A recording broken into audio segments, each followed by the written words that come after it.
Yo me está dando una clase, Claudio, espérate.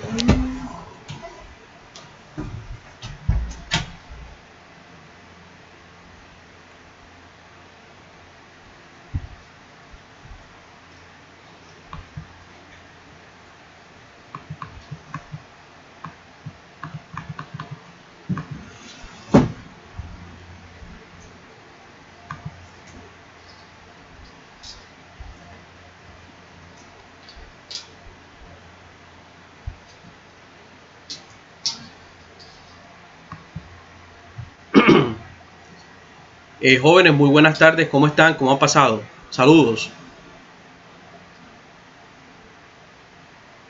Hay 15 participantes y el salón tiene 32. Vamos a esperar, vamos por la mitad del salón, vamos a esperar por lo menos que haya un poco más de alumnos que de pronto se están conectando, ingresando al aula virtual, para que tengan la posibilidad de tomar la clase de manera completa y no pierdan el hilo. Buenas, ¿cómo están? Lo menos que lleguemos a 27, 28 y ya podemos arrancar.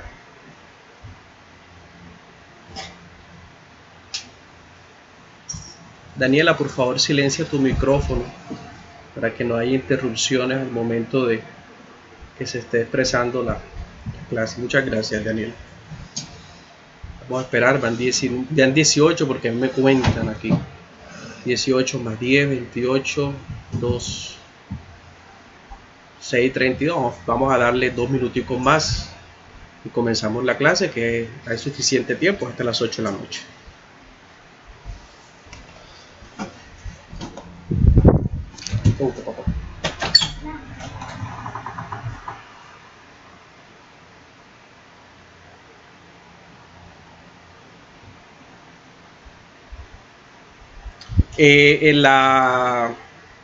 En su página de Moodle, o la plataforma virtual, le subí las diapositivas de la temática de hoy.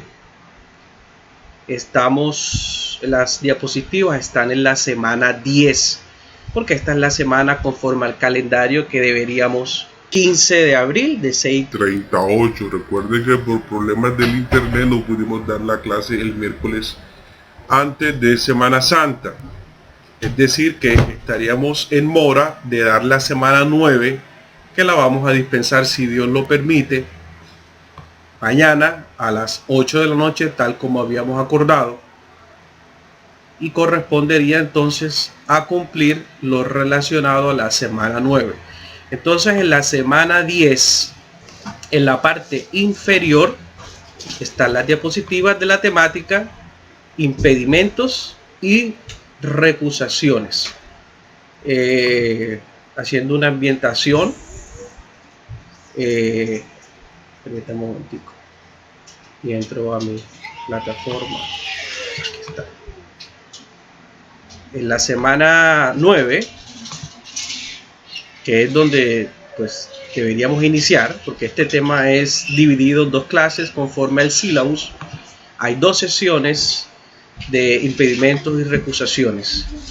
Entonces les coloqué una sentencia, la 496 del 2016, haciendo referencia a la conceptualización de qué son los impedimentos y cuáles son las recusaciones de acuerdo a lo establecido en el Código General del Proceso. ¿De acuerdo? Allí es una sentencia muy pedagógica, donde nos hace referencia a la temática a impartir. En igual sentido, nuestro temario va comprendido del artículo 140 al 147 del capítulo 2 del Código General del Proceso. ¿De acuerdo? Vamos 24. Las 6:34. Un minutico más. Eso, está entrando gente todavía. Vamos a ser solidarios con los que no han podido entrar.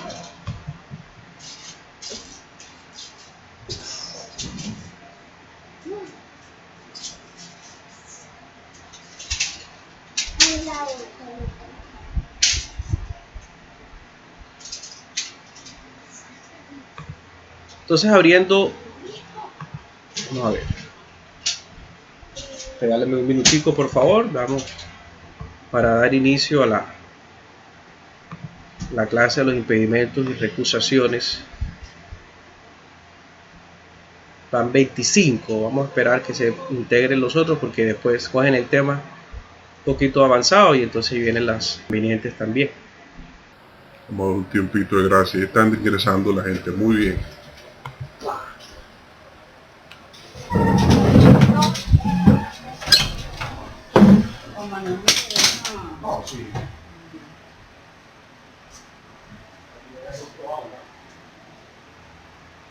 Vamos a perder las fichas. Digo, ¿sabes?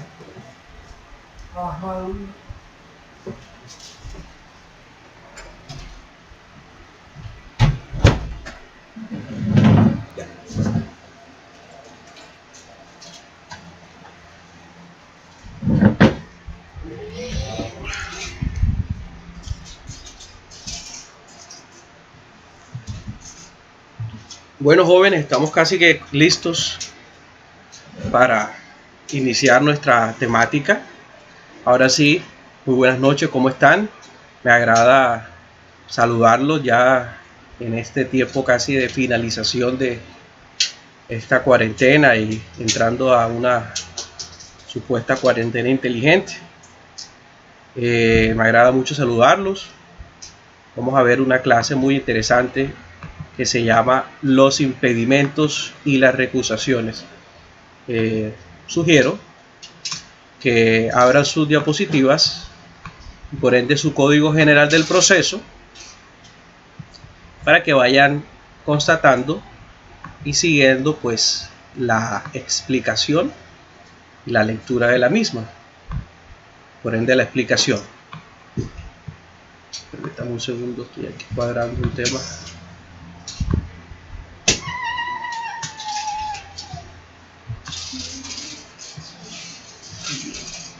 Faltarían 4. 28. Sí, faltarían 4. Muy bien. Bueno, señores, vamos a dar inicio a la clase de hoy. Hace referencia a los impedimentos y las recusaciones, como vengo diciendo. Mucha gente, bueno, una cosa, ¿cómo me están escuchando? ¿Se está escuchando el audio bien? ¿Hay algún inconveniente? Para que la clase no sufra ningún tipo de vicisitud o impedimento.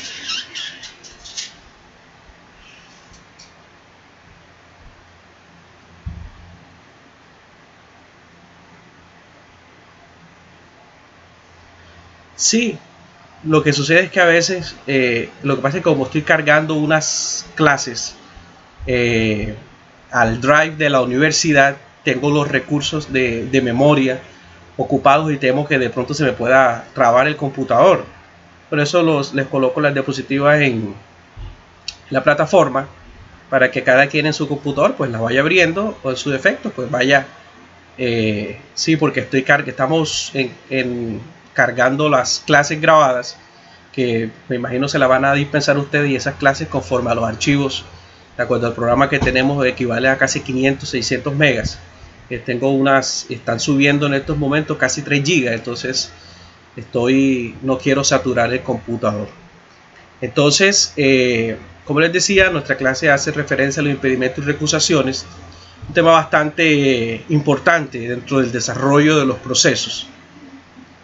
Tema que mucha gente no actúa o no ejecuta primero por desconocimiento, segundo por temor hacia los jueces y hacia los magistrados encargados de impartir justicia, entendiendo también que este es un tema que detrás de esos funcionarios son personas naturales como nosotros y que se van a presentar situaciones, por mucho que uno no crea, situaciones inverosímiles, como por ejemplo una enemistad con un juez, o en su defecto una íntima amistad, o impedimentos de orden legal.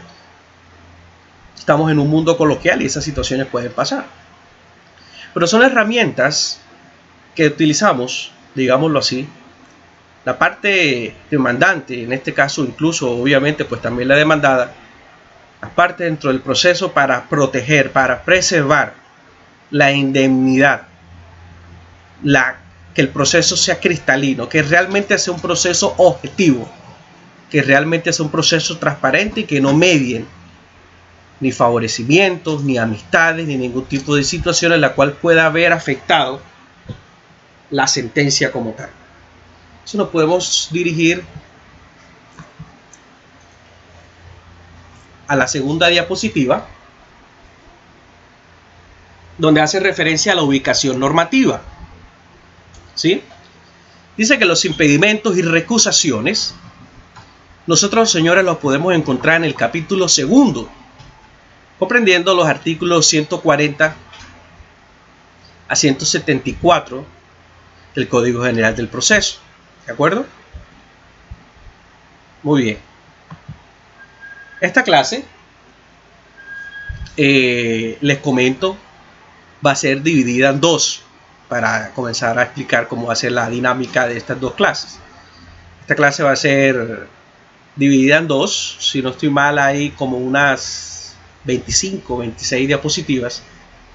Es importante que analicemos con mucho detenimiento la temática, toda vez que reconozco no es fácil, porque son conceptos muy taxativos. En tal virtud vamos a dividirnos las diapositivas en 50-60% hoy, y mañana continuamos para hacer un estudio que no sea corriendo, porque el tiempo es supremamente corto para una. Ustedes se dieron cuenta de la cantidad de artículos que hay, y eso no se estudia en 1 hora y media. En tal sentido, pues, al momento de la realización del sílabus, se determinó que este tema merece 2 clases.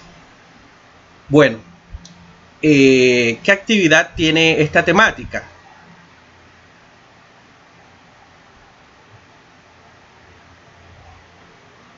Ok, sí, 147. Correcto, bueno, corrijan ahí se invirtieron los números. Muy bien, muchas gracias, Saidi. Sí, yo sabía que eran muchos artículos, pero bueno. Entonces, mañana, creo que ya nos avisaron desde la escuela que ya van a generar el calendario de parciales.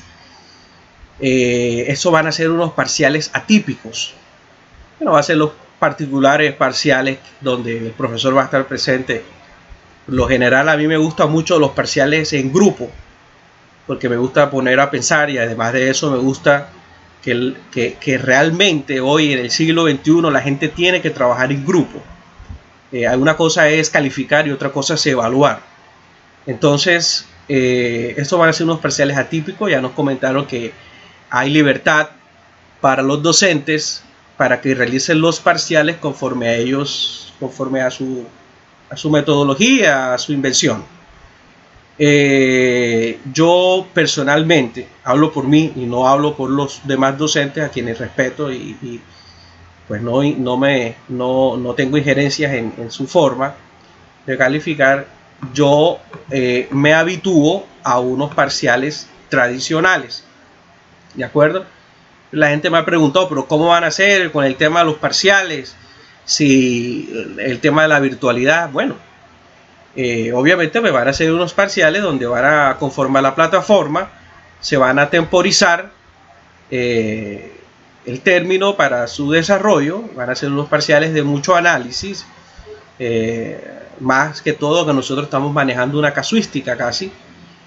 Le hay que garantizarle a las personas que ese día que yo voy a hacer el parcial, pues se puede ir la luz, a mí se me puede ir la luz, se puede caer el internet, o de pronto alguno de ustedes no tiene el recurso en el momento, se le acabaron los datos o no hay internet. Pues hay que garantizarle que esas personas que no pudieron hacer el parcial, que les llegue el parcial y que se pueda evaluar. Entonces yo pues miraré, estoy cuadrando para hacer un parcial lo más de análisis, de comprensión. Realmente no me importa el tema del tiempo, o sea, de que hay que hacerlo 1 hora y media, si no, entonces no se lo valgo, no. Yo puedo dejar un parcial, o podemos hacer el parcial en la hora y lo podemos cerrar a las 12 de la noche, no, al día siguiente, no tengo ningún problema. A mí lo que importa es mirar que ustedes estén entendiendo el tema y que no haya ningún tipo de vicisitud al momento de la adquisición del conocimiento. Entonces, pero hay que garantizar, pues ya nos van a dar las directrices. Pero repito, a mí lo que me importa es la transmisión del conocimiento, no entrar en formalismo de parciales de 1 hora, porque si no, entonces no puedo. Por ese lado soy un poco más liberal, digámoslo así. Entonces, más o menos esa es la dinámica. Vamos a esperar las órdenes de la dirección de la escuela para que nos digan primero la fecha de nuestro parcial y segundo cómo va a ser la forma de hacer los parciales y la dinámica, pero siempre garantizando que todos ustedes puedan acceder a la temática. Si no estoy mal, mañana tenemos una tutoría. Entonces, en esa tutoría, las personas que no han ingresado, por ejemplo, la semana 8, que fue la clase de los términos, mañana, ahorita más tarde paso un mensaje para aquellas personas que no pudieron ingresar, o aquellas personas que tengan una duda o una falencia, o algún tipo de situación que quiera apoyarse frente al tema. Si no estoy mal, es a las 4, a las 3 o a las 4, algo así. Ahora reviso mis archivos para que podamos acudir a ese espacio de tutorías especiales. Bueno, entonces estamos para retomar, y habiendo hablado de ese tema, decimos que los conceptos de los impedimentos y las recusaciones, que son dos términos diferentes, están ligados directamente al principio de la imparcialidad del juez. Recordando, un segundo, estoy viendo que esto esté grabando, que es correcto. Recordando, señores, que el juez no es parte dentro del proceso. El juez es un sujeto procesal porque el juez no tiene injerencia en la parte demandante ni en la parte demandada. El juez es un administrador por parte del Estado colombiano quien dispensa justicia gratuita a los connacionales. Entonces, el principal principio que debe pregonar el juez es la imparcialidad en el asunto concreto que se le coloca en su despacho para que él tome una decisión denominada sentencia, previo al lleno de los requisitos de un proceso a través de los diferentes procedimientos que lleva este mismo. Entonces es donde el juez tiene la obligación legal. Ojo, una cosa es la obligación legal proveniente del legislador, nuestros congresistas, que a través de la comisión redactaron el código, y otra cosa es una obligación constitucional, una obligación fundamental. Recuerden la pirámide de Kelsen, de brindar ¿qué? ¿Cuál es la principal obligación de un juez cuando se le pone en sus manos, coloquialmente, en su despacho, a través de la presentación de una demanda? Brindar un fallo, una sentencia, brindar una decisión de manera proba, indemne, ¿sí? Una sentencia cristalina, no espuria, no contaminada por vicios o por situaciones que son propias de los seres humanos, y el cual puede contaminar, así como nos estamos cuidando nosotros con tapabocas, con guantes, con gafas, con gorros. El proceso hay que protegerlo de ciertos virus o de ciertas situaciones que pueden deteriorar el curso de una sentencia. Es lo mismo. Es lo mismo, y para eso existen los impedimentos y las recusaciones. Entonces decimos que los fallos en derecho no pueden estar sujetos a prejuicios, ¿correcto? Personales, culturales, de ideología, religiosos. En sentido contrario, se debe tener en cuenta unos argumentos de orden sustancial y el material probatorio reunido en el desarrollo del proceso para que se expida una sentencia de fondo cristalina, ¿de acuerdo? Es decir, el proceso se divide en dos partes. En una parte, el 50% de los argumentos sustanciales que usted va a hacer valer, si se trata por lo menos de un proceso ejecutivo, usted va a hacer uso de las normas que están contempladas en el Código Civil, en materia de las obligaciones de dar, de hacer y de no hacer, sumado al proceso ejecutivo que le dispensa el Código General del Proceso conforme a la normatividad. ¿De acuerdo? La sumatoria de esas dos circunstancias fácticas, aunado o reunido con sus elementos materiales probatorios, o como le llaman los penalistas, las evidencias que usted presente, es lo que usted va a desarrollar dentro del proceso. Y es lo que usted va a promover, ¿para qué? Para una decisión final, como hemos venido diciendo, el cual se denomina sentencia.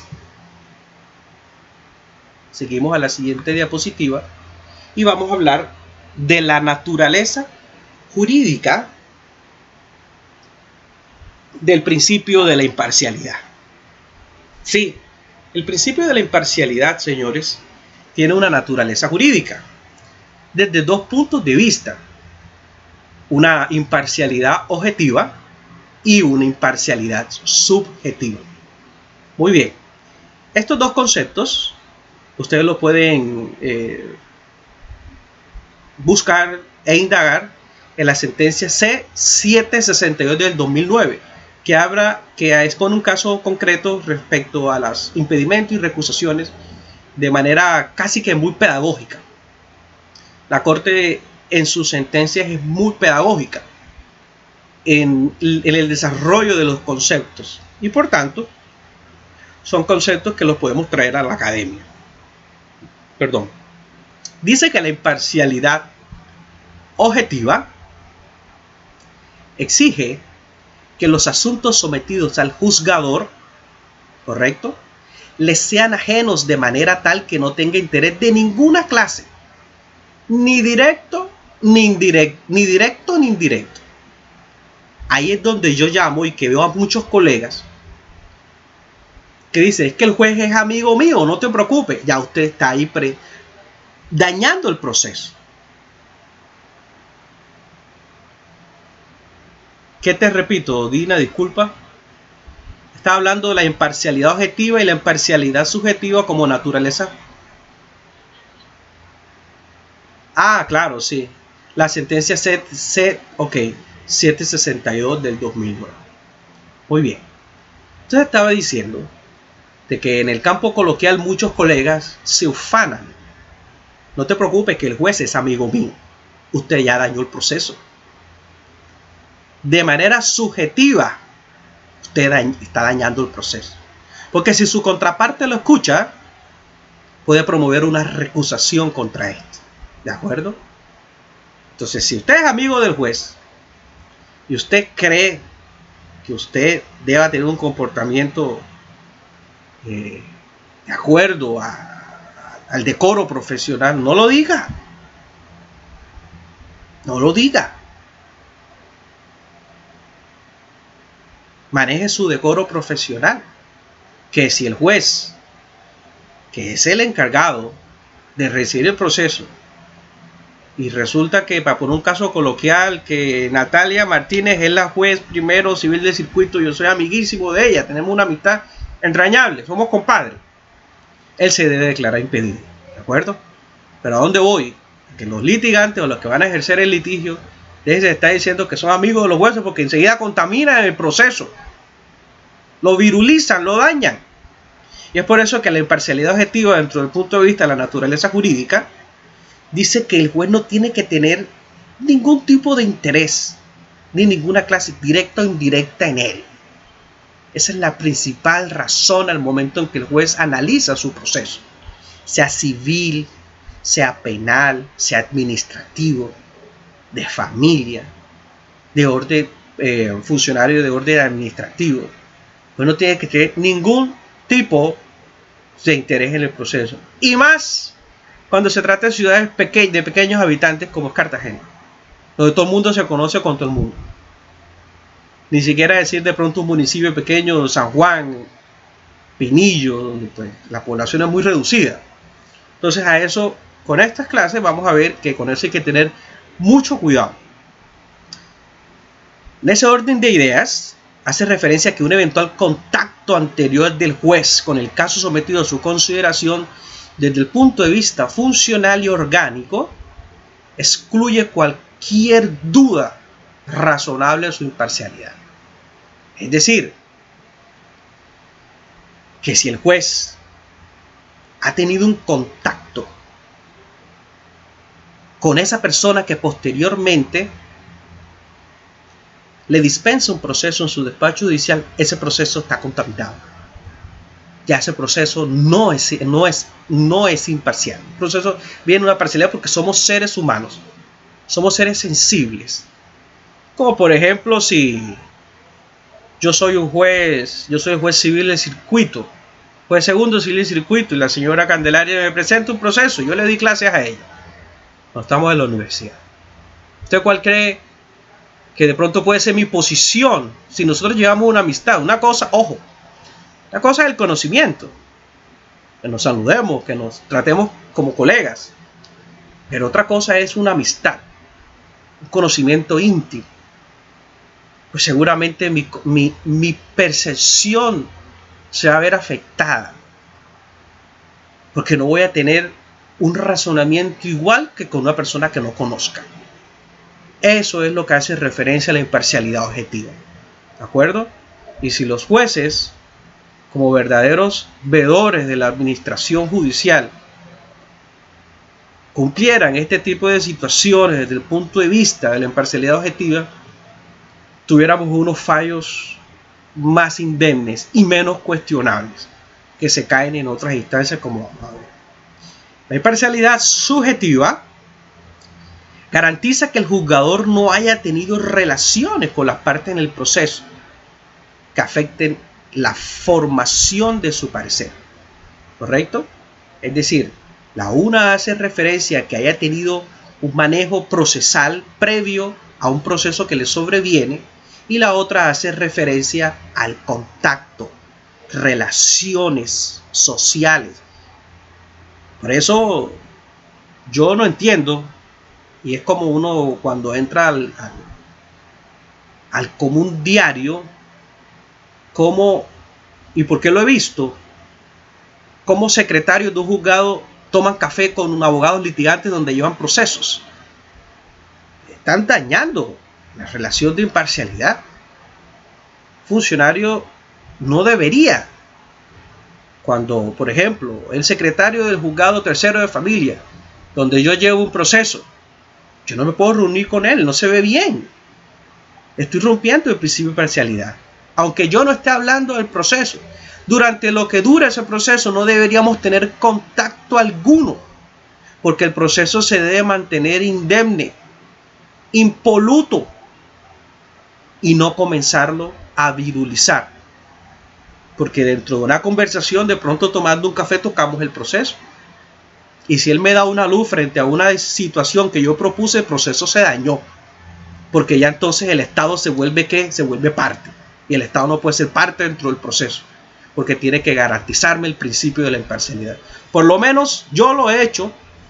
Y si yo veo a un juez hablando con una persona que estamos llevando un negocio, por lo menos Brenda con Candelaria, Brenda es la juez, Candelaria es la parte demandante y yo soy la parte demandada. Si yo veo a Candelaria tomando un café con Brenda y Juan Valdés, ¿qué pienso yo? Que están hablando de algún negocio. Por lo menos los jueces se cuidan mucho más en eso. Pero los secretarios judiciales en la Cartagena antes del coronavirus era así. Así. Y por eso viven metidos en problemas. porque es que este tema de la imparcialidad es con mucho cuidado. Incluso hay jueces y hay secretarios ya en sentido contrario que ni siquiera lo dejan a uno hablar con ellos. Ya se van al extremo. Ellos son servidores públicos. Me dicen, no señor, yo no puedo hablar con usted. ¿Para qué quiere? Presente la petición y con mucho gusto yo le contesto. Me ha pasado también. Entonces, son los dos extremos que manejamos de la balanza frente al tema de los impedimentos y las recusaciones, porque ellos se cuidan mucho de que los recusen. Mucho. Y ahora vamos a ver el concepto de recusación. ¿Cuáles son las consideraciones de la Corte Constitucional de manera muy sencilla en torno a qué es un impedimento y a qué es una recusación? El impedimento, ojo, se presenta cuando el juez se aparta del proceso de forma voluntaria. Recuerden el caso de Odebrecht con el exfiscal Neira. Se vio mucho el tema que lo atacaron porque él decía que había sido el abogado de los bancos del Grupo Aval y que como tal él no podía ser fiscal en esos asuntos porque él estaba ¿qué? Impedido. Y muchas fueron las recusaciones de abogados litigantes de la capital del país donde le dijeron, usted no puede asumir porque se viola el principio de la transparencia, de la indemnidad. Los procesos están contaminados porque usted seguramente va a fallar a favor del que fue su cliente. Si se dan cuenta cómo todo lo traemos a la realidad. Entonces él cogió y se apartó de esos negocios de Odebrecht. Se apartó y dijo, yo sigo siendo fiscal, pero en esos negocios no puedo. Estamos hablando desde el punto de vista penal, no puedo llevarlos. Porque seguramente mi fallo no va a ser imparcial. Entonces predicamos de que el impedimento se da cuando el juez o el magistrado se aparta de manera voluntaria previo a un procedimiento legal. Eso lo tenemos que tener claro para comenzar a desarrollar la clase. En tanto que la recusación surge a la vida jurídica, nace por iniciativa de las partes. ¿Sí? Cuando yo hablo de las partes puedo decir del demandante o del demandado. Por lo general, la mayoría de veces, quien recusa a un juez es la parte demandada, porque es la parte más afectada dentro de la relación. Que si yo demando una obligación, un proceso, un divorcio, y resulta que me cayó en el juzgado segundo de familia, Mary, ya te digo la pregunta antes que se me vaya la idea. Si quieres, ves anotándola y yo la voy respondiendo con mucho gusto. Y resulta que yo soy el juez de familia. La señora Candelaria Cabrera presenta un proceso. ¿De acuerdo? La señora Candelaria pues me conoce. Tenemos una relación profesional. Somos colegas. Pero Brenda supo de nuestra amistad. Supo que yo le di clase. Supo que la señora Candelaria, cuando yo era abogado litigante, litigó conmigo y que se predicó una amistad pública en la ciudad de Cartagena. ¿Ustedes quién creen que van a recusar? ¿Candelaria o Brenda? Pues Brenda, que va a ser la afectada porque ella sabe, sí, que ella van a saber que ese fallo viene contaminado, viene espurio. ¿De acuerdo? Para poner un ejemplo coloquial. Por favor, silencien los micrófonos, que hay un micrófono por ahí abiertico. Mary, si quieres anota tu pregunta en el chat y con mucho gusto te la respondo. Hay un micrófono. Sí, pero para no atrasarnos, como el tiempo está limitado, entonces coloca la preguntita y yo la leo y te voy diciendo para no perder el hilo porque pierdo, digamos que así. Pero anótala y con mucho gusto. Igual tenemos dos sesiones. Hay un micrófono abierto, por favor. Entonces,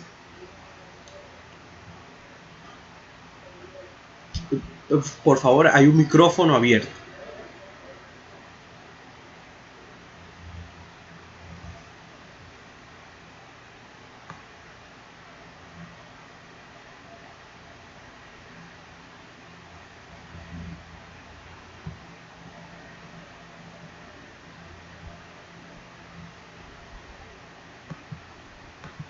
En ese caso, esa imparcialidad es subjetiva conforme a la explicación que estamos dando, ¿sí? Porque la imparcialidad objetiva se predica. Si no sé ese sonido tan maluco que está sonando, ¿qué es? Perdónenme un segundo. Parecen todos los micrófonos cerrados.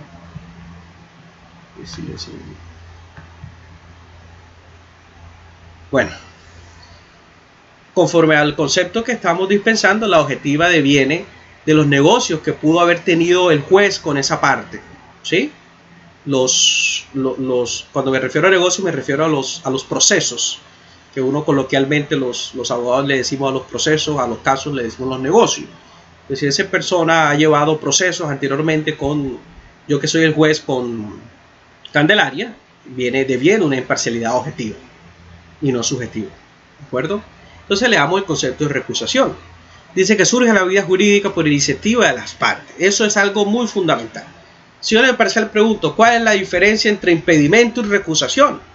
Pues el impedimento deviene del juez, ¿correcto? Y se da de manera exclusiva. Sí, ya leí tu pregunta y ya te la contesto primero. Se da de manera exclusiva por parte de los servidores públicos, por decirlo de alguna manera. Los impedimentos no se hicieron para las partes. Los impedimentos no los promueven las partes dentro del proceso. Los impedimentos son propios de los servidores públicos. Entiéndase jueces, entiéndase magistrados o entiéndase personas naturales que prestan funciones transitorias judiciales, ¿correcto? Los comisarios de familia, los inspectores de policía. Esto es propio para este tipo de servidores, que su correcta acepción no son funcionarios públicos, el correcto nombre son servidores públicos. Las recusaciones son propias de las partes, me debe contestar. Entiéndase demandante o demandado. Porque si, así como el juez puede ser mi amigo, el juez puede ser mi enemigo. ¿De acuerdo? Entonces dice que surge la vida jurídica por iniciativa de las partes ante la negativa del juez de abandonar el proceso. Y es aquí en donde decimos, ¿será que los jueces, como seres humanos que son de carne y hueso, abandonan todos los procesos o se impiden cuando le llegan situaciones en las cuales su imparcialidad se ve entredicha? ¿Cuántas situaciones se han presentado a la luz jurídica pública en donde los jueces no tienen situaciones non santas con las partes, con una de las partes? Es entonces cuando el juez no se declara impedido, usted tiene la obligación, para proteger a su cliente de un seguro fallo contrario, a recusarlo. ¿De acuerdo? Toda vez que, como hay jueces muy serios, no, hay veces, en la viña del Señor hay todo. Hay uno que dice, voy a esperar que me recusen, yo no me voy a declarar impedido, que lo prueben. ¿De acuerdo? Hay jueces que dicen, yo me declaro impedido, no quiero tener problemas, no voy a esperar que me recusen. ¿Sí? Son situaciones que se dan en el diario coloquial. Entonces, la negativa del juez de abandonar el proceso judicial que está dirigiendo por ser parcial en el mismo y afectar directamente el sentido ¿de qué? Del fallo o de la sentencia. Señores, los que van a litigar, si su proceso usted se está dando cuenta que todos sus actos procesales están siendo en contra, obviamente pues sin una justa causa, preocúpese, investigue, porque esa función de nosotros, los litigantes. Fíjense ustedes lo que pasó con el contrato de ahora con el tema de este señor William Dow. En el último contrato que el profesor Múnera, porque fue profesor mío de Derecho Laboral, él mismo bajó o tumbó. Había un entramado ahí de amistad de la secretaria privada con los dueños de la empresa. Entonces el primer síntoma, así como el coronavirus, el primer síntoma es la fiebre, dolor de cabeza, el malestar general, el cansancio. Es cuando un juez comienza a echarle para atrás todo a ustedes. Preocúpese, examine, mire si su parte, si usted está en el extremo demandado, o viceversa, puede pasar también. ¿Quién es el juez? Por eso uno pregunta, ¿quién es el juez? ¿Cómo se llama? Álvaro Morales. Álvaro Morales. Y resulta que Candelaria es la parte demandada. Brenda es la parte demandante. ¿Cómo va a ser? Pero es que yo sé que Candelaria y el doctor Morales son muy amigos. Y yo no sé qué pasa ahí detrás. Obviamente todo se fundamenta con pruebas, como lo vamos a ver más adelante. Pero lo primero que uno hace el proceso es saber y es mirar quién es el juez. El juez es una persona. El proceso no se mueve solo. Y uno mira quién es la contraparte de uno. ¿Cómo se llama la parte? Se llama Claudia Betancourt. Y el apoderado de Claudia Betancourt es César Ortega. Y es que yo sé que ellos son amigos, porque aquí en Cartagena todo se sabe. Y es que yo los veo en Facebook, los veo en Instagram. Y pasan en Cholón. Y mi proceso no avanza. Es cuando usted tiene que decir, aquí hay algo raro. Y es cuando yo procedo a ¿qué? A recusar. Cuando el juez no se ha declarado impedido. Y le digo, usted no tiene la suficiente interés. Obviamente pues no se lo voy a decir así, porque pueden sancionar también a mí. Pero digo que usted está impedido para asumir este proceso por una de las causales que establece el Código General, por lo cual se ve afectado, se ha visto afectado mi proceso, se ha visto contaminado, y esta sentencia viene siendo una sentencia que va a ser parcializada. Usted no puede seguir dirimiendo este conflicto, señor juez. Páselo a otro juez que donde no haya conocimiento de nadie, donde no haya una injerencia, donde haya una contaminación probatoria, sustancial. ¿Sí? Entonces, sí, ahora les respondo unas preguntas, no se preocupen. Si quiere abro un espacio de foro y para no afectar, porque me puedo demorar con las respuestas, y lo importante es que reciban el conocimiento. No se preocupen por esa parte, ¿de acuerdo? Bueno, muy bien. Estas son cositas que les traigo de diario y que se dan cuenta que están aquí en dos, miren, en dos párrafos sencillos todo lo que hemos hablado.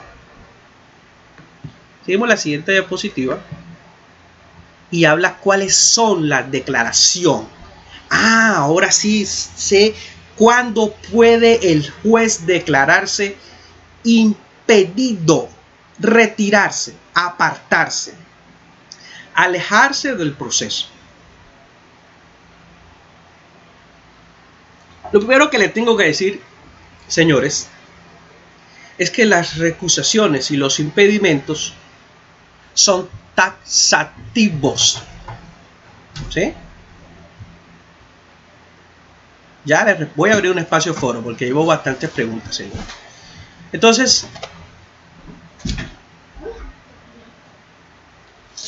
lo primero que tenemos que ver es que son taxativos. No me los invento yo.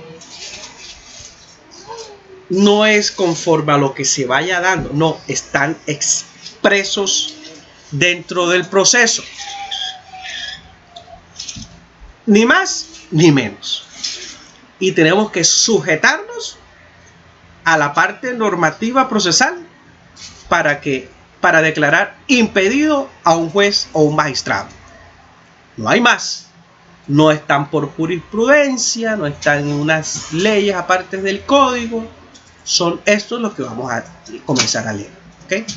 Voy a abrir foro. Ya dije que voy a abrir foro. Los magistrados, los jueces y los conjueces, en quienes concurran alguna causal de recusación, ¿correcto? ¿Por qué dice causal de recusación? Porque ellos no se declaran impedidos.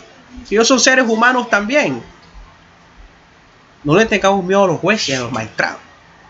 tenemos que tenerles respeto, pero no miedo. Ellos son seres humanos como nosotros. Estoy hablando de los que van a litigar.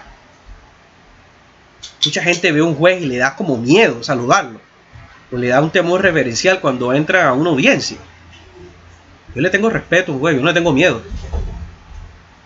El que vaya con miedo a litigar, que se dedique a otra cosa. Imagínense un doctor haciendo una operación con miedo a un paciente. No sirve. Siempre a nosotros los que estamos en la escuela procesal, dice, a los jueces se respetan, pero a los jueces no se les tiene miedo. Por eso ustedes ven esas declaraciones, esas interpelaciones tan vehementes de Abelardo de las Priellas, de Ballesteros. Obviamente que esas intervenciones son con conocimiento, pero el juez que vaya con la voz bajitica y con la espalda entumida, hay un efecto psicológico que le cae a usted. ¿Correcto? Son una de las principales técnicas del litigio. No tiene que ir seguro, con respeto, pero sin miedo. Y más cuando uno sabe su materia. Entonces los conjueces, que son aquellos funcionarios que existen en la vida judicial, cuando los magistrados se declaran impedidos, que dicen que quienes concurran a alguna causal, correcto, sí, los jueces no son dioses, los jueces no son los magistrados, dice, sí, tienen una escala jerárquica, pero los magistrados no son dioses. ¿Cuántos magistrados no se declaran, no lo recusan? O ellos mismos se declaran impedidos. Entonces hay que ir manejando el discurso judicial con argumentos, mas no con miedo. El que tiene miedo frente al desarrollo de la escena judicial, por aquí no es el camino. Entonces dice que quienes concurren a alguna causal de recusación deberán, oigan bien al verbo, deberán declararse impedidos tan pronto adviertan la existencia de ella, expresando los hechos en que se fundamenta. Es decir, que si a un juez o un magistrado le llega un proceso o una declaración de pertenencia, otro juez del circuito, ese juez deberá, si incurre en alguna de estas causales, declararse impedido. No dice podrá, dice deberá. Es una obligación. ¿De acuerdo? Entonces vamos a leerlo. Dice: el juez impedido pasará el expediente al que deba reemplazarlo. Este es el trámite. ¿Por qué? Porque las causales de impedimento y recusaciones son los mismos para los unos que para los otros. Entonces, en la declaración de los impedimentos, que solamente los sujetos activos son los magistrados, los jueces y los conjueces, el trámite cuando hay una causal de recusación o impedimento, que la vamos a ver ahora, es el siguiente. El juez impedido va a pasar el expediente al que deba reemplazarlo, ¿correcto? Si es el juez segundo, será el juez tercero. Quien se encuentra configurada la causal asumirá su conocimiento. Quien se encuentra configurada la causal, porque es una cosa que el juez declare el impedimento, ¿correcto? Entonces pasa el proceso, dice: ven acá, yo estoy inmerso en esta causal de recusación e impedimento. Entonces él le pasa el expediente mediante un trámite administrativo judicial al que deba reemplazarlo, dice la norma, quien va a estudiar esa situación fáctica y es el que va a determinar que si se encuentra configurada esa causal de impedimento y recusación, le dice: apártate, que no puedes seguir en este proceso y yo lo voy a asumir. Pero el que debe declararse impedido es el propio funcionario y no dejar que los recusen. Hacia allá voy, ¿de acuerdo? En caso contrario de que este hecho que acabo de mencionar se remite el expediente para que el superior lo resuelva. ¿Qué quiere decir eso? De que en caso contrario de que si no se encuentra configurada la causal, sube. ¿Para qué? Para que el superior funcional lo resuelva. Si el superior funcional encuentra fundado el impedimento, va a enviar el expediente al juez que deba reemplazar. Todos son trámites internos dentro de la rama judicial. Este señor no puede asumir ese proceso, este proceso lo va a asumir fulano de tal, que es el juez que le sigue en turno o es el juez que yo he decidido de manera aleatoria. Si lo considera infundado, el superior funcional lo va a devolver al juez y dice: no, señor, usted no está ningún impedido, siga conociendo el proceso. Pero repito y reitero, el primer acto de impedimento frente al proceso debe ser por parte del funcionario.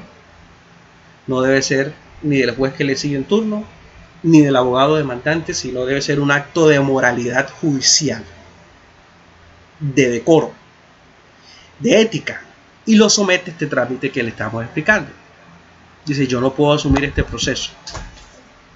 Realmente no me siento en las capacidades. Mi pensamiento está contaminado porque yo sé que si a este proceso,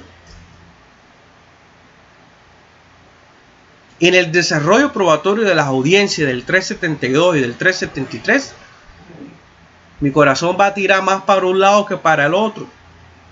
Yo no puedo tirar para nadie. Yo tengo que ser imparcial. Y me voy a ir con un cargo de conciencia porque la sentencia va a estar espuria. Esa sentencia se va a caer en segunda instancia. Porque no estoy ejerciendo derecho. Estoy ejerciendo un acto de corrupción judicial. Eso es corrupción judicial. Expedir fallos contrarios a derecho. Viciados, contaminados, espurios, rompiendo el principio del derecho y la igualdad entre las partes. Recuerda lo que hablamos en las primeras clases, donde decimos que el proceso tiene que ser igual para las dos partes y no es posible que un juez incline la balanza. Recuerda la balanza de Temis, la diosa griega, la espada, los ojos vendados y la balanza de la equidad dentro del proceso. Se puede ir la balanza uno más para el otro, porque rompe la ecuación jurídica, se rompe. Y eso no es un proceso, ya eso es un embeleco judicial. Muy bien. Vamos a ver el impedimento y trámite de los magistrados. Pero antes quiero mirar las causales de recusación, que son las que va el magistrado, el juez, a tener en cuenta para declararse impedido, ¿correcto? Son las mismas para los magistrados, jueces y para los abogados, para las partes demandante y demandado, perdón, al momento de su proposición. Vamos a leerlas. Primero, tener el juez su cónyuge, compañero permanente, o alguno de sus parientes dentro del cuarto grado de consanguinidad o civil, o segundo de afinidad, interés directo o indirecto en el proceso. Hay un interés. Aquí el verbo rector principal es interés. Uno puede tener interés en el proceso. El juez tiene que ser ajeno a que se esté debatiendo el problema de tierras, el problema de la liquidación de la sociedad conyugal entre las partes. No puede haber ningún tipo de interés. El juez le tiene que importar un pepino la disputa judicial de esos dos cristianos. ¿Correcto? Haber conocido el proceso o realizado cualquier actuación en instancia anterior. Esta es la naturaleza jurídica de orden objetivo. Su cónyuge, compañero permanente o alguno de sus parientes indicados en el numeral precedente. Tercero, ser cónyuge, compañero permanente o pariente de alguna de las partes o de su representante apoderado. Imagínense que yo esté casado con una juez y yo presento un proceso de liquidación de sociedad conyugal y me cae donde mi esposa. ¿Cómo creen ustedes que esa sentencia? Espuria. No sirve. ¿Será ella la que en primer grado debe declararse impedida por esto? Dice, no puedo porque es que el litigante es mi cónyuge legítimo. Por lo tanto, me declaro impedida dentro del proceso. Y hace el trámite que vamos a explicar ahora. ¿De acuerdo? Correcto. No habría administración como tal. Lo que habría sería una conchavería de justicia. No sé, ser cónyuge, compañero permanente o pariente de alguna de las partes. Si mi tío es el juez tercero laboral del circuito y yo presento un proceso y me cae en el despacho de él, él tiene que utilizar el numeral tercero del que acabo de mencionar. No puedo llevarlo en ese despacho y se tiene que apartar. Y si no se aparta, correcto, si él no se aparta, yo debería recusarlo, porque la obligación también va de ambas partes. Moralmente, éticamente, mi tío no me debería fallar justicia.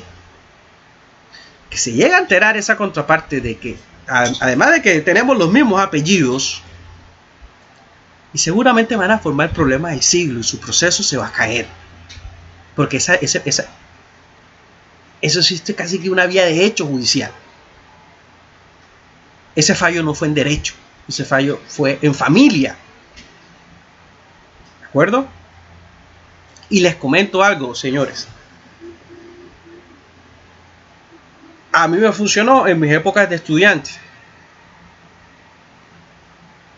Y de pronto algunos van a entrar en contradicción con esto.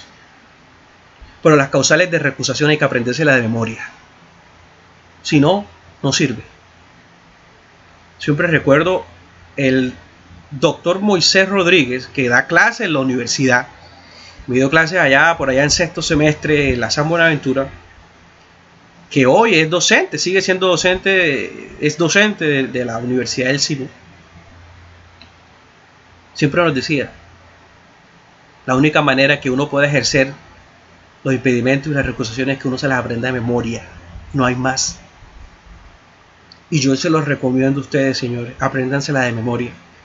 Acto seguido de mi docente, de mi profesor y de mi amigo, Moisés Rodríguez, se los transmito a ustedes. Apréndanselas de memoria para que les funcione, obviamente, tanto en la academia como estudiantes y en el ejercicio profesional. Como dice uno vulgarmente, y perdónenme la expresión, apuñalense las causales de impedimento y recusación. Porque yo no voy a preguntar qué es un impedimento ni qué es una recusación.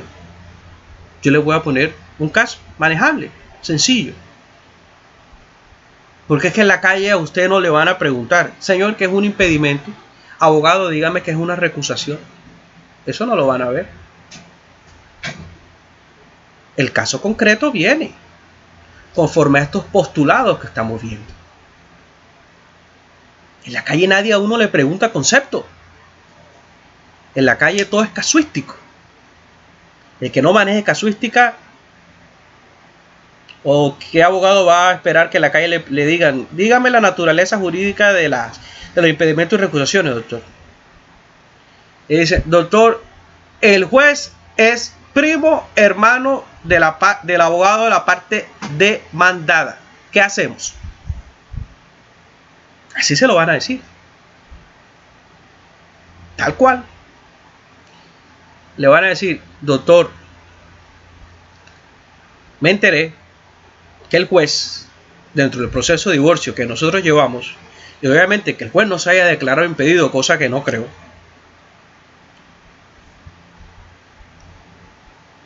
El juez es esposo de la abogada de la parte demandada.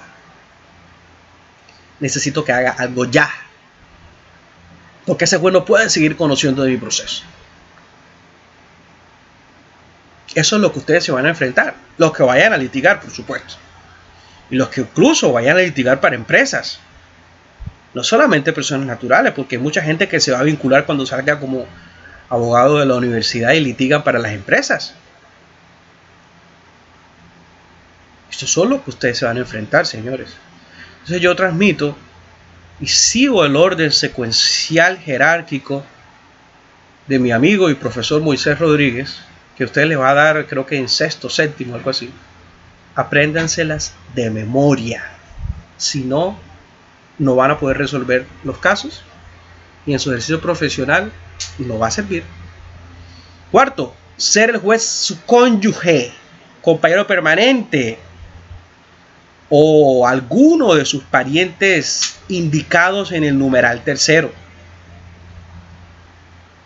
Curador, consejero o administrador de bienes de cualquiera de las partes. Seguimos en las causales de recusación.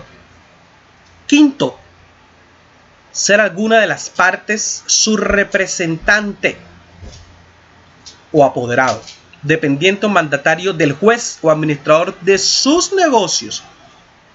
Sexto, existir un pleito pendiente entre el juez, su cónyuge, compañero permanente o alguno de sus parientes indicados en el numeral tercero y cualquiera de las partes, su representante o apoderado. Doctor, que es el pleito pendiente, pues tener un proceso en el cual se estén controvirtiendo situaciones judiciales, ¿correcto? Si yo tengo un proceso penal contra el juez denunciado por prevaricato, por omisión o por acción, ¿cómo creen que ese juez me va a fallar a mí? Si me cae un negocio por reparto en su despacho, bien no me va a fallar. Bien no me va a fallar. ¿Correcto? Por ahí el microfonito prendido. Muy bien. Séptimo, haber formulado alguna de las partes, su representante o apoderado, denuncia penal o disciplinaria contra el juez, su cónyuge o compañero permanente o pariente en primer grado de consanguinidad o civil, antes de iniciarse el proceso. Ojo, antes de iniciarse el proceso o después, y esto aquí viene la parte delicada, siempre que la denuncia se refiera a hechos ajenos al proceso o a la ejecución de la sentencia. Y es ahí donde se cae el negocio y que el denunciado se halle vinculado a dicha investigación. Un poquito complejo, pero ya tendremos tiempo también de explicarlo. 8. Haber formulado el juez, su cónyuge, compañero permanente o pariente en primer grado de consanguinidad o civil, primer grado, ojo, primer grado, denuncia penal o disciplinaria contra una de las partes o su representante abogado, aquí es adverso, aquí es al revés, o estar aquellos legitimados para intervenir como parte civil o víctima en el respectivo proceso penal. La parte civil se llama, hoy lo manejan como incidente de reparación integral. 9. Existir una enemistad grave o una amistad íntima entre el juez y alguna de las partes, su representante o su apoderado. La causal 9 es el pan de cada día en los juzgados, señores. Es el pan de cada día. Por eso muchas personas que trabajan en la administración de justicia no son muy amigas de estar subiendo foticos. Por esta causal, la 9. 10. Ser el juez su cónyuge, compañero permanente o alguno de sus parientes en el segundo grado de consanguinidad o civil. Aquí no vamos al tema de familia, en el tema de los grados. Ustedes creo que ya están viendo familia. El doctor, ¿cómo es el profesor? No recuerdo el nombre ahora. José Cacique, sí. Entonces, el tema de los grados, primer grado, segundo grado, afinidad civil, eso hay que aprendérselo, porque esto aquí viene la implementación. Correcto, el doctor Cacique. Correcto. Ojo que allá hablamos del primer grado, que hablamos del segundo grado. Acreedor o deudor a alguna de las partes. Imagínense yo demandando un proceso X y el juez me deba plata.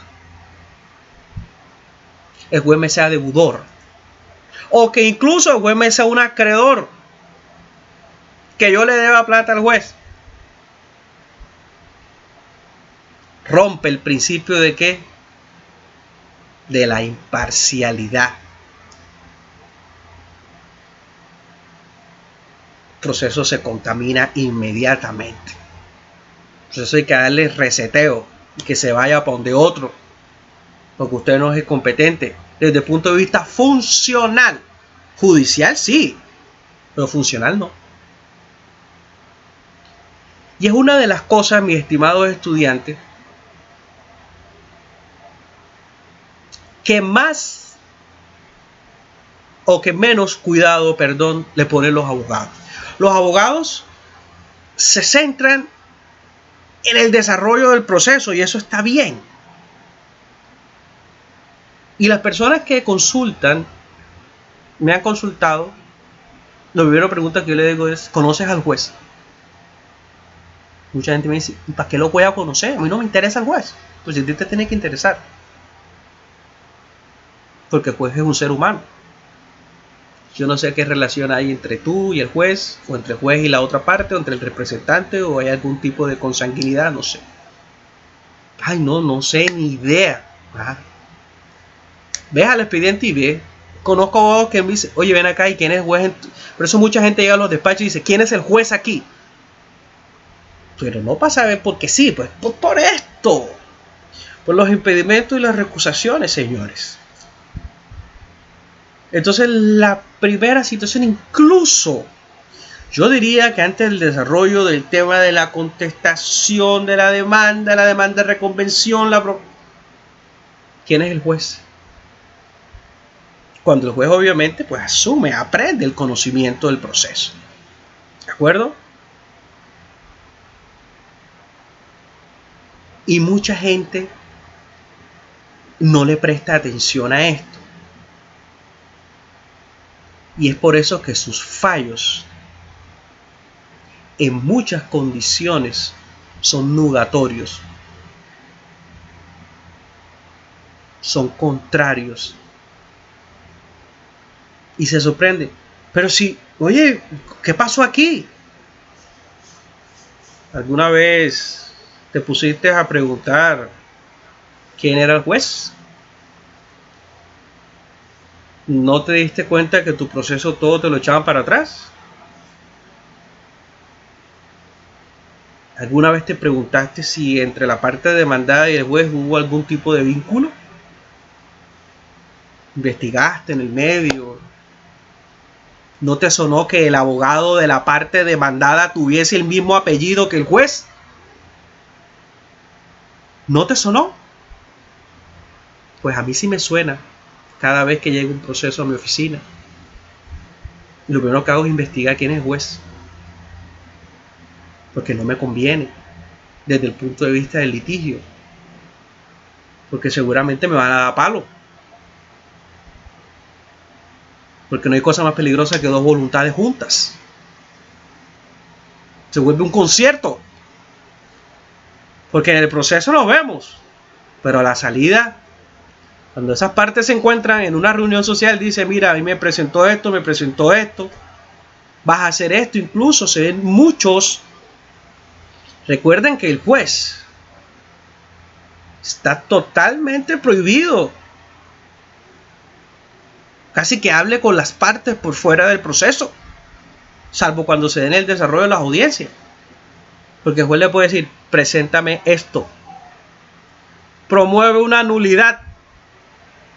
El abogado de la parte demandante incurrió en una nulidad, o promuéveme esta excepción de fondo para tumbarle los argumentos al demandante. causal novena.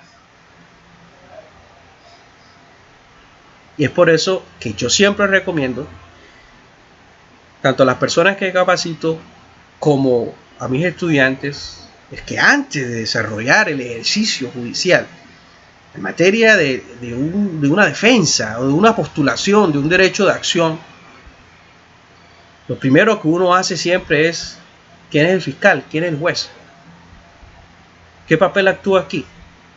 Oye, ¿no se te hace raro que hay un parentesco aquí raro? Aquí tienen, el juez se llama Álvaro Morales y la señora se llama Candelaria Morales Galvi, ¿no? Vamos a preguntar para ver, ¿o qué? Ah, no, imagínate que son primos. Pues aquí, y en primer grado, no, listo. Promueve enseguida la recusación si no se declaró impedido. ¿Sí ven? ¿Y qué hace uno? Señores, gana tiempo. Gana tiempo en el desarrollo de estrategias de defensa judicial. Porque aunque no lo parezca, y es que estamos en el país del Sagrado Corazón, hay jueces que se quedan callados. Hay jueces que digan: que me recuse. Que me recuse. Yo no me voy a declarar impedido. Y mientras usted hace eso, el proceso va andando. Pues si usted es una persona habilidosa, y si usted entró a su clase de procesal, y si usted se sabe las causales de impedimento y recusación, que son taxativas, regladas, usted se da cuenta y dice: no, por aquí no es, y este tipo lo recuso. Que estoy confiado en que mis colegas, porque los jueces son abogados por obvias razones, se declaren impedidos. Ese debe ser el orden moral. Ese debe ser el orden judicial. Y no esperar una recusación. Traigo a colación el tema del fiscal. Si el fiscal no lo recusan, se hubiese quedado los casos atendiendo Odebrecht. Porque nunca se declaró impedido sino por la presión social que hubo. Porque él era el abogado del Grupo Aval. ¿Sí se dan cuenta que no estoy diciendo mentiras? Lo primero que debió fue declararse impedido. Porque él estaba manejando los asuntos de Sarmiento Angulo. Y lo hizo por presión social, por presión periodística. Y lo recusaron. Señores, esta es la vida real. Y lo estamos viendo todos los días en los noticieros. Recuerden que nombraron un fiscal ad hoc posteriormente a cuando fue electo el fiscal. ¿Por qué no lo hizo enseguida cuando se posesionó? El correcto proceder era que al momento que se posesionara se declarara impedido. ¿Cuándo lo hizo? 6, 7 meses, 8 meses después. ¿Por qué? Porque lo recusaron. ¿Sí se dan cuenta que si no se declara impedido y si toca recusarlos? Y no me lo estoy inventando yo, lo ven ustedes todos los días. Ojo, el fiscal y el presidente estudiaron juntos. Son amigos de universidad. Si se vienen investigaciones o situaciones relacionadas con el presidente, él se debe declarar impedido. Por eso mucha gente cuestiona ese nombramiento. Vamos a hablar de academia y no de política ni estas cosas, pero para traerles el tema de que esto se ve más a diario de lo que ustedes creen. 11. Ser el juez su cónyuge, compañero permanente o alguno de sus parientes indicados en el numeral anterior. Socio de alguna de las partes cuando hay empresa. Socio comercial se refiere al artículo. De alguna de las partes o su representante o apoderado en sociedad de personas. Claro, es que el juez puede ser el dueño de la mitad de Mr. Babilla. Y resulta que ese juez es un juez laboral. Y yo presento una demanda en el juzgado tercero laboral y me cae en el juzgado tercero laboral de circuito. pero el juez es el 50% accionista mayoritario de Mr. Babilla. Y yo presento una demanda en la Administración de Justicia, y por reparto me cae en el juzgado de mi tío, que es el 50% administrador, accionista mayoritario de Mr. Babilla, donde se presentó un conflicto laboral entre los empleadores y el sindicato. ¿Qué debe hacer? Debe declararse impedido, porque de lo contrario va a ser recusado. Si se dan cuenta que son situaciones que todos los días podemos ver, y que ustedes tienen que estar mosca, ustedes tienen que estar pila al desarrollo exógeno del proceso. El proceso no es solamente sentar a contestar como un ratoncito de biblioteca al hecho uno, no, es que ustedes tienen que ser despiertos. Ustedes tienen que ser, el litigio es de sagacidad, el litigio es de que uno va más allá siempre. Lástima que en este país, y me incluyo, a nosotros los litigantes se nos vea con esa condición de tramposo, de mañoso. Hay un documento que se llama La Leyenda Negra de los abogados, pero los abogados litigantes en otros países como Estados Unidos, como Inglaterra, en otros países del primer mundo, o sea, son personas casi que intocables. Mira el abogado de Michael Jackson y el abogado de todas estas personas famosas. ¿Quiénes son? Litigantes. Pocas personas tienen un prestigio como lo puede tener Ballesteros, como lo puede tener Lombana, como lo puede tener Abelardo. Eso cuesta mucho trabajo, eso no es fácil llegar hasta allá, por muchas personas que se han encargado de dañar nuestra profesión. Es entonces que los abogados que tienen éxito son los que generan estrategias de trabajo. Decían en una última conferencia que asistí, que decían que así como los fiscales tratan lo que se llama, cuando le llega a su despacho una denuncia, un programa metodológico, el abogado litigante en materia civil, comercial, de familia y agrario, que es lo que nos compete a nosotros dentro del Código General del Proceso, tiene que trazar su programa metodológico, señores. Ustedes no pueden llegar al proceso, si lo voy a contestar ya, no. Más aunado a que hoy en día uno trabaja en buffet, en equipo, el Código General del Proceso, señores, fue hecho para trabajar en equipo, por la cantidad de situaciones que se presentan tanto en la fase escritural de la litig contestation como en la fase de audiencia. Es raro ver a un abogado solo en el desarrollo de una audiencia. Siempre van 2 o 3.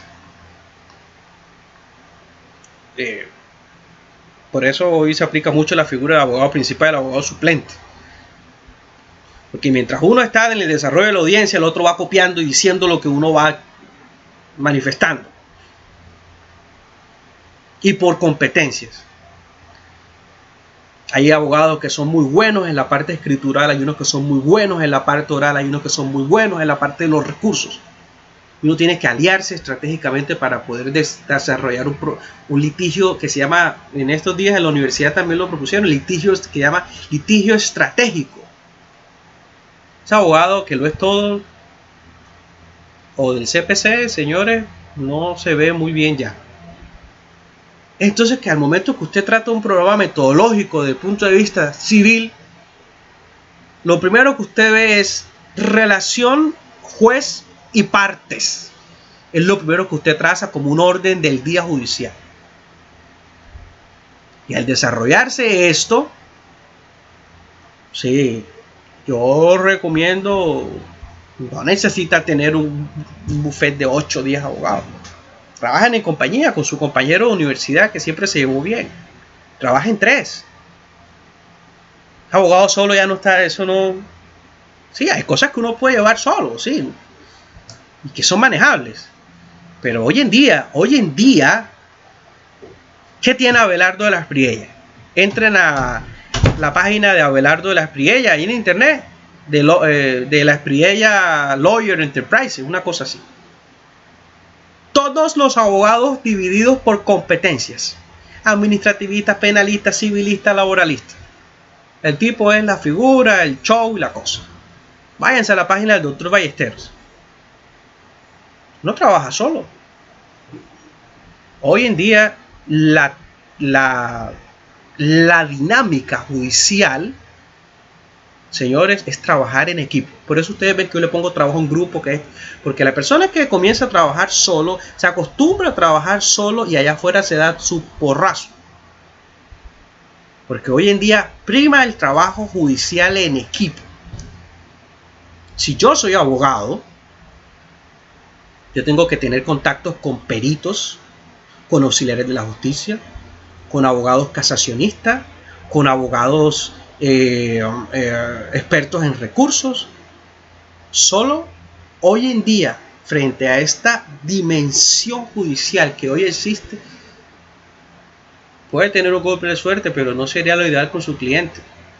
Y obviamente pues eso se ve de la mano en los costos de un buen servicio judicial. Abogado que le cobre poquito, pues eso está bien, pero no brinda las garantías totales.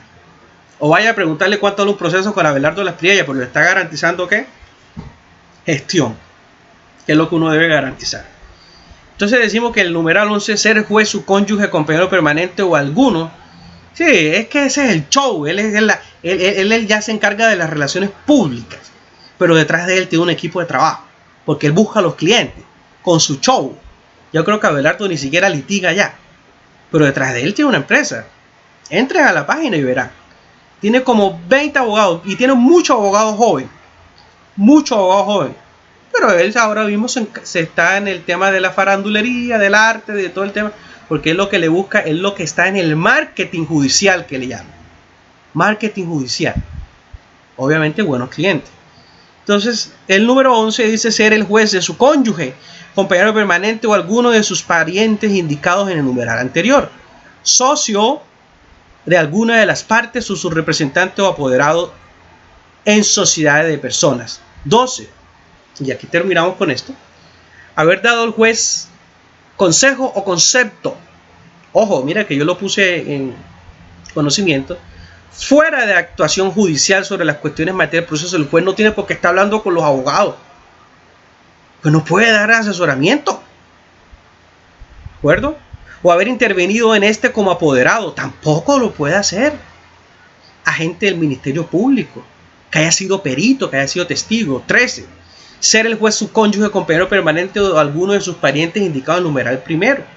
Heredero o legatario de alguna de las partes antes de la iniciación del proceso. No puede ser heredero. No puede tener la condición de heredero frente a alguna herencia. Se daña el proceso. 14.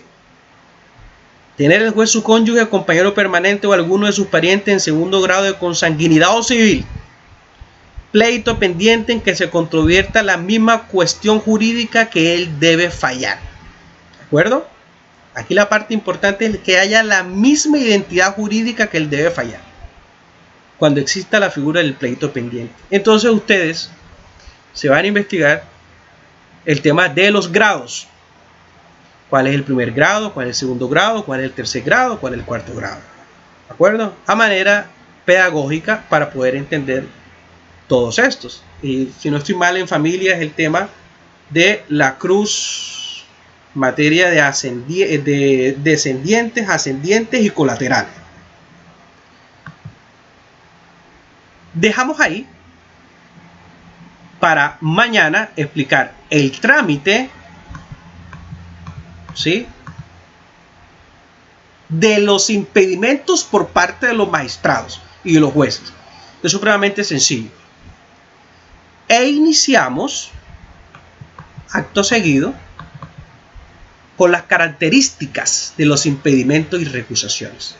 ¿De acuerdo? Con las características de los impedimentos y recusaciones. Quería esta clase porque muchas de las personas que enseñan procesal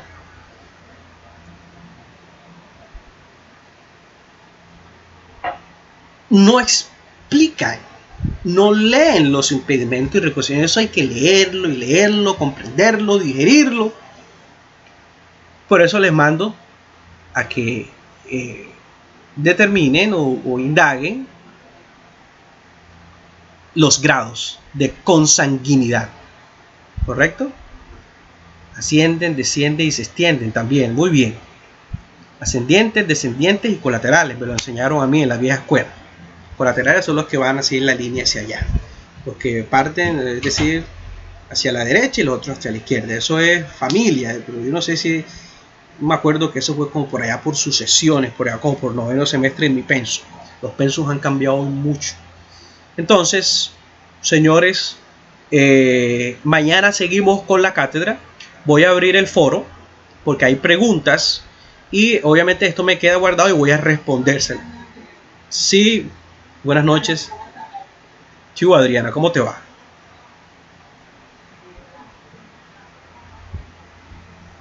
Ajá, sí señor.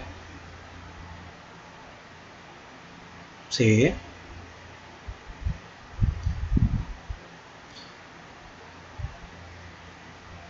Bueno, el trámite es el siguiente, la clase está siendo grabada.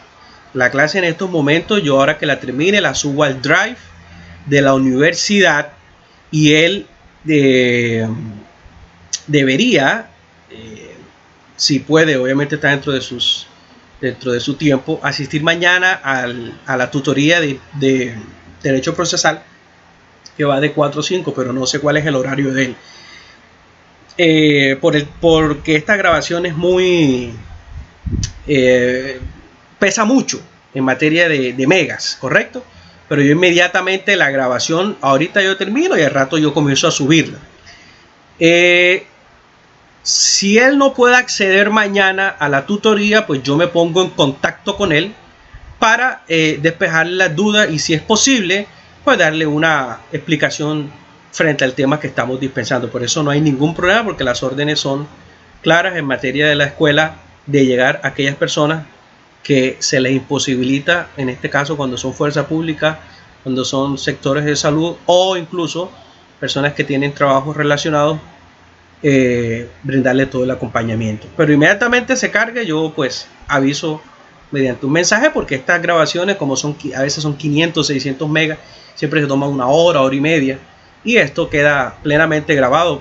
Situación que no puedo pasarle la grabación porque no pasa por el chat de WhatsApp. Por correo electrónico se devora muchísimo, pero en el Drive